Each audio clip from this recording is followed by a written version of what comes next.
രാമപുരം മണ്ഡലത്തിലെ ഹലോ സുഗമോ ദേവിൽ ഞെട്ടിക്കുന്ന സംഭവം നടക്കുന്നു കൂട്ടുകാരെ. അതെ, നമ്മൾ കുറെ ദിവസമായിട്ട് കാത്തിരുന്ന ഒരു എലക്ഷൻ അത് ഇത്രയും പെട്ടെന്ന് കൊണ്ടുവന്നതിന് സംവിധായകനോട് ഭയങ്കര നന്ദി കേട്ടോ. അധികം വലിച്ചു നീട്ടിയില്ല ഇപ്രാവശ്യത്തെ എലക്ഷൻ എന്തായാലും.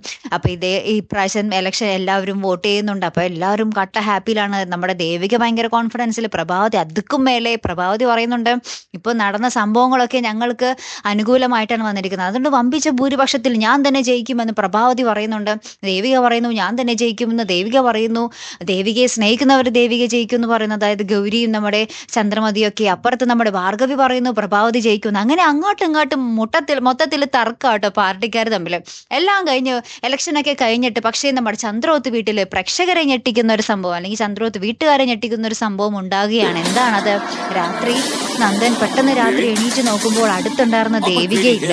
വാതിലൊക്കെ തുറന്നു കിടക്കുന്നു, വീട് തുറന്നു കിടക്കുന്നു. ദേവികനെ ആ പരിസരത്ത് പോലും കാണുന്നില്ല. ദേവിക എവിടെ? ദേവിക ആര് തട്ടിക്കൊണ്ടുപോയി എന്നതാണ് ഇനി അടുത്ത ചോദ്യം. അടുത്തൊരു തലവേദന നമ്മുടെ സംവിധായകൻ ഇട്ട് കഴിഞ്ഞു. എന്തായാലും നോക്കാട്ടോ, കാത്തിരുന്ന് തന്നെ കാണാം. അപ്പൊ അടുത്തൊരു വീഡിയോയുമായി വരുന്നത് വരയ്ക്കും here I am the Malayali signing of.